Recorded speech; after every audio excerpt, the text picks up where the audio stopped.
In a quiet farmhouse, surrounded by men with bowed heads and trembling hands, an ancient ritual unfolds. No campaigns, no speeches, no voting booths, just faith, chance, and a tradition that's been choosing spiritual leaders for over 500 years. Divine lottery. While most churches hold elections or appoint clergy through committees, the Amish have maintained something far more mysterious. They call it Auslosen, meaning to cast lots, and it comes straight from the pages of Acts chapter 1, verse 26. When the apostles needed to replace Judas, they didn't debate qualifications or hold interviews. They cast lots and let divine providence make the choice. The Amish believe human wisdom is flawed, but God's will is perfect. Eligible candidates.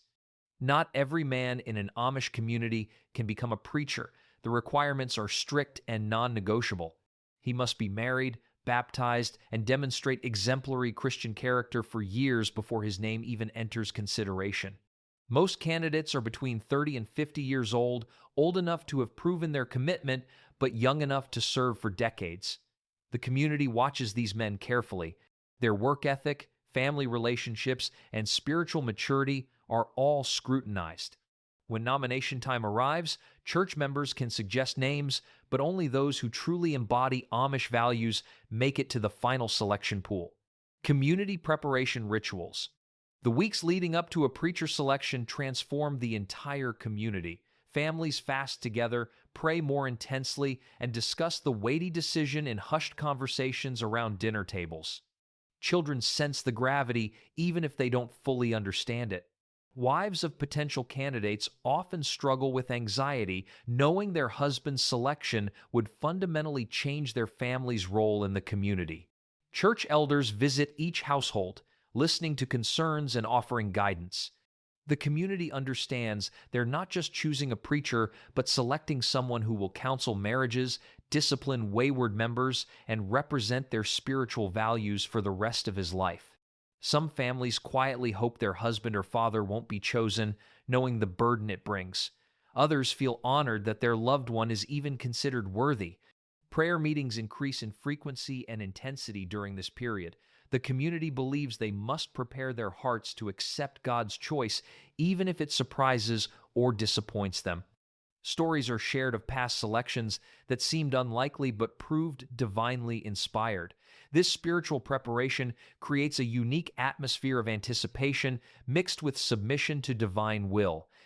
Selection process. On selection day, the atmosphere in the meeting house is electric with tension and reverence. The candidates sit in a designated area, many visibly nervous, some appearing calm but with clenched hands betraying their inner turmoil.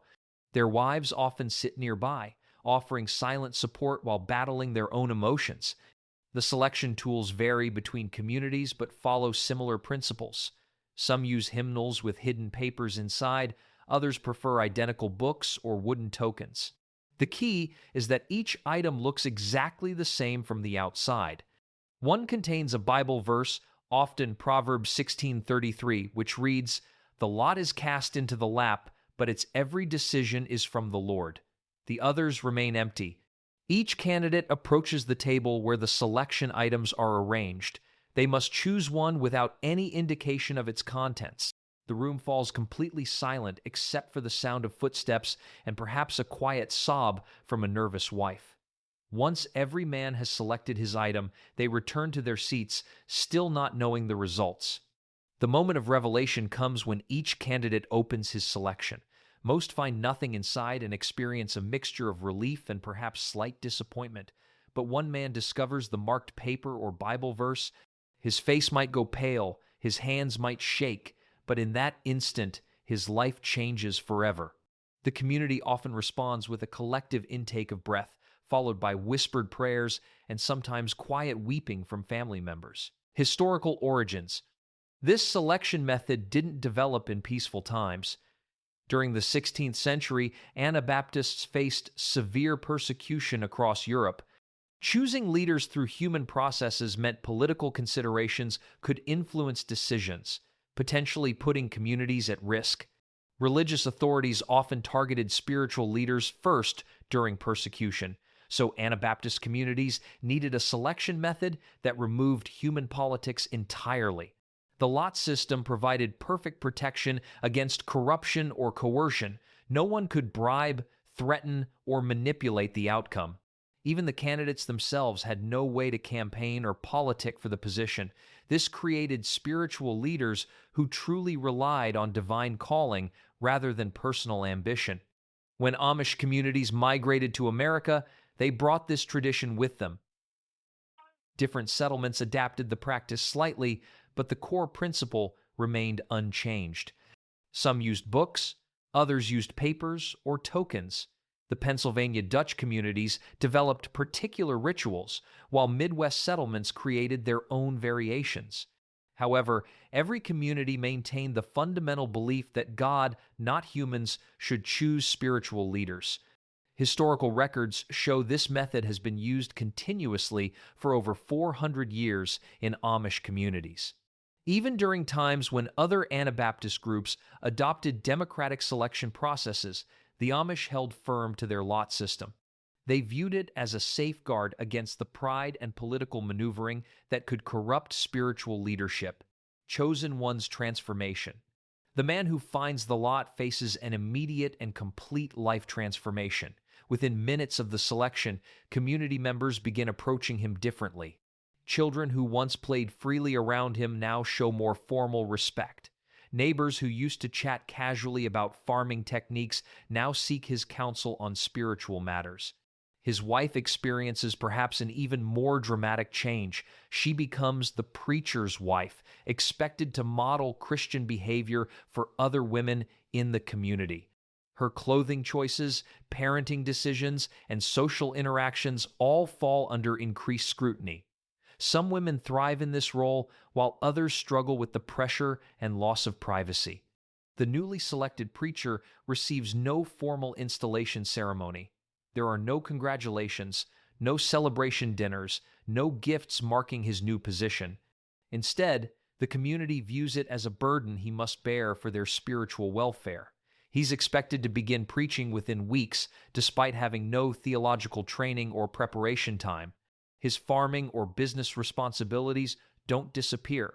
Unlike professional clergy, Amish preachers continue their regular occupations while adding spiritual duties. This means longer days, less family time, and the constant stress of balancing worldly and spiritual responsibilities. Some men struggle with this dual burden for years. Learning without seminary. The newly chosen preacher faces a daunting challenge. He must learn to deliver meaningful sermons, counsel troubled families, and provide spiritual guidance without ever attending seminary or receiving formal theological training. His only resources are the Bible, a few Amish religious books, and guidance from existing church leaders. Older preachers take on mentoring roles, sharing practical advice about sermon preparation and pastoral care. They might suggest biblical texts appropriate for different seasons or life events. However, much of the learning happens through trial and error during actual preaching situations. Sermon preparation often occurs late at night after completing farm work. Many preachers develop their own study methods, reading Bible passages repeatedly and reflecting on their application to community life. They learn to speak for the traditional hour-long sermon length without notes, relying entirely on memory and spiritual inspiration.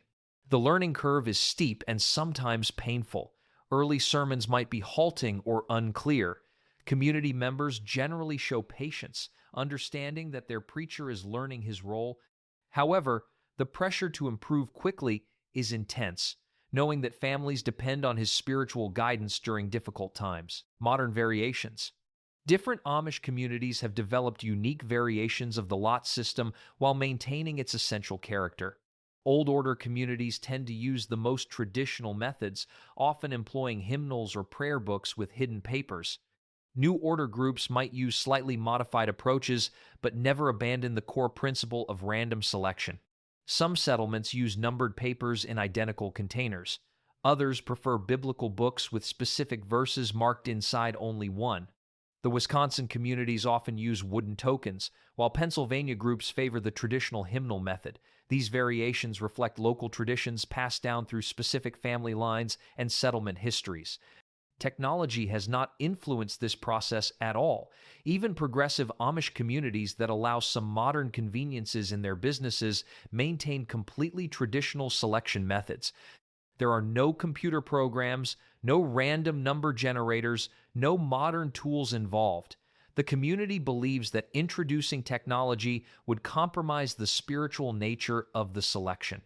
Geographic isolation has helped preserve these variations. When communities split or migrate to new areas, they often carry their specific selection traditions with them.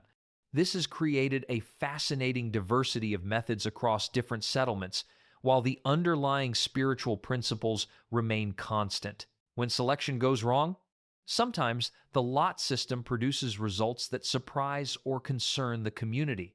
A young, inexperienced man might be chosen over older, seemingly wiser candidates. Occasionally, someone with known weaknesses or recent personal struggles receives the selection. These situations test the community's faith in divine will. The Amish believe that God's choices might not align with human wisdom, but always serve divine purposes. Stories circulate of seemingly poor selections that eventually proved inspired. A man chosen despite his struggles might develop into a powerful preacher through overcoming his challenges. Young men might bring fresh energy and perspective to traditional roles. Refusal of the calling is extremely rare, but has happened. When a selected man attempts to decline the position, it creates a community crisis. The lot system assumes divine choice, so refusal implies rejecting God's will. Most communities have procedures for handling such situations, often involving extensive counseling and prayer before accepting the refusal. In cases where a preacher proves genuinely unsuitable due to moral failings or inability to fulfill duties, communities have mechanisms for removal. However, this requires serious circumstances and careful consideration by church elders. The selection process itself is never questioned, only the human response to it. Contemporary challenges. Modern Amish communities face unique pressures that test their traditional selection system. Younger generations sometimes question why leadership positions can't reflect merit or education rather than random chance. College-educated Amish men might feel their knowledge and skills are underutilized when less educated candidates receive selection. The increasing complexity of modern life creates challenges for preachers who must counsel families dealing with contemporary issues while maintaining traditional values. Internet exposure, business pressures, and cultural influences from mainstream society require wisdom that previous generations never needed. Despite these challenges, most Amish communities show no signs of abandoning their selection system. They view it as protection against the pride and political ambition that they believe corrupts other religious organizations. Church splits and leadership conflicts, common in many denominations, remain rare in Amish communities, partly due to their selection method. The lot system continues to produce respected leaders who serve their communities faithfully for decades. While some selections might seem surprising initially, the community's acceptance of divine will creates unity and reduces conflict over leadership decisions. Emotional toll on families. Behind every preacher selection lies a family whose life changes dramatically overnight. Wives often describe the moment their husband finds the lot as simultaneously heartbreaking and sacred. One woman from Lancaster County recalled watching her husband's hands shake as he opened the hymnal, knowing their quiet family life was about to become public property. Children of selected preachers face unique challenges. They're suddenly expected to be exemplary in all behavior, knowing that their actions reflect on their father's ministry. Teenage sons might struggle with increased scrutiny of their dating choices or work habits. Daughters often feel pressured to demonstrate perfect domestic skills and spiritual maturity beyond their years. The financial impact can be severe. Preaching duties consume time that would otherwise generate income from farming or business activities. Many preacher families experience economic hardship as the father balances spiritual responsibilities with providing for his household. The community sometimes helps with labor during busy seasons, but the primary burden falls on the family to manage both roles effectively. Extended family members also feel the selection's effects. Brothers might feel inadequate if their sibling was chosen over them. Parents experience pride mixed with concern for their son's new burdens. The ripple effects touch multiple generations, creating complex family dynamics that persist for decades.